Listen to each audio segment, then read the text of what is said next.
કેન્દ્ર સરકારની નવી વિકસિત ભારત જી રામજી યોજના નર્મદા જિલ્લાના આદિવાસી અને ગ્રામીણ પરિવારો માટે આશીર્વાદરૂપ સાબિત થઈ રહી છે। અગાઉની મનરેગા યોજનાના સ્થાને લાવવામાં આવેલા આ નવા ડિજિટલ ફોર્મેટમાં ગ્રામીણ પરિવારોને વર્ષમાં મળતી રોજગારી 100 દિવસથી વધારીને 125 દિવસ કરવામાં આવી છે।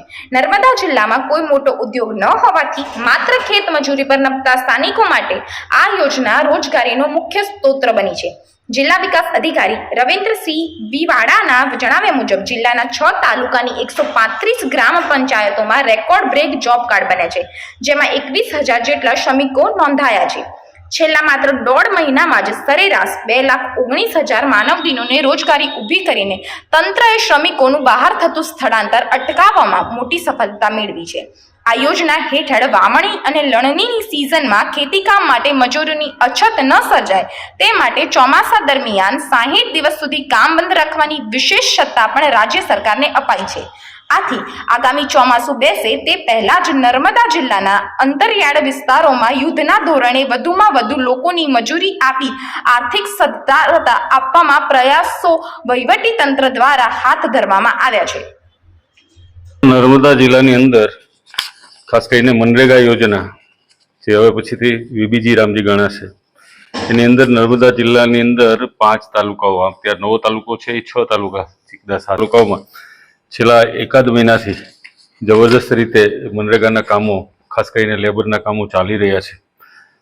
નર્મદા જિલ્લાના 222 પંચાયતો છે, એમાંથી આજની તારીખે 135 પંચાયતો કે જ્યાં વધારેમાં વધારે જોબ કાર્ડ અને વધારેમાં વધારે મજૂરો કામ કરવા તૈયાર છે એવા 135 ગામોની અંદર આજની તારીખે મનરેગાના કામો ચાલી રહ્યા છે। આજની તારીખે પણ 21,000 જેટલા લેબર છે એનું રજીસ્ટ્રેશન થયેલું છે। વાત કરું માનવ દિનની તો આજ સુધીમાં મીન્સ કે છેલ્લા 1.5 મહિનાની અંદર નર્મદા જિલ્લાની અંદર લગભગ 2,19,000 જેટલા લોકોને આ રોજગારી પ્રાપ્ત થઈ છે।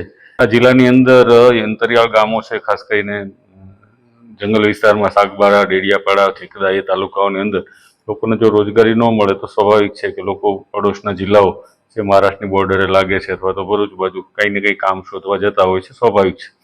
પણ જ્યારે આપણા ઘર આંગણે તે આ મનરેગાની રોજગારી લોકોને પ્રાપ્ત થતી હોય તો સ્વાભાવિક છે કે આટલી ગરમીમાં પણ લોકો આટલી મોટી સંખ્યામાં કામ કરે છે। એનો મતલબ જ એ થયો કે લોકોને ખરેખર આપણે જે સરકારના જે પ્રયાસો છે મનરેગા દ્વારા રોજગારી પૂરી પાડવામાં, એમાં આપણે અત્યારે તો સફળ થયા છીએ અને ડે ટુ ડે દરેક પંચાયતોમાં મેક્ઝિમમ કામ ચાલુ થઈ જાય એવા અમારા પ્રયત્નો છે। પણ ખૂબ સારી રીતે બધા જ મજૂરીના કામો, ખાસ કરીને લેબર વર્ક છે એ ફૂલ ફ્લેજમાં અત્યારે નર્મદા જિલ્લામાં બધે જ ચાલી રહ્યા છે। અને અમારો અને સરકારશ્રીનો પણ એ પ્રયત્ન છે કે ચોમાસા થોડા દિવસો બાકી છે તો આ દિવસોની અંદર પણ મેક્ઝિમમ લોકોને રોજગારી મળી રહે અને તેમને હિજરત થઈને કામ શોધવા બીજા જિલ્લામાં ન જવું પડે એ માટે અમે પ્રયત્ન કરીએ છીએ।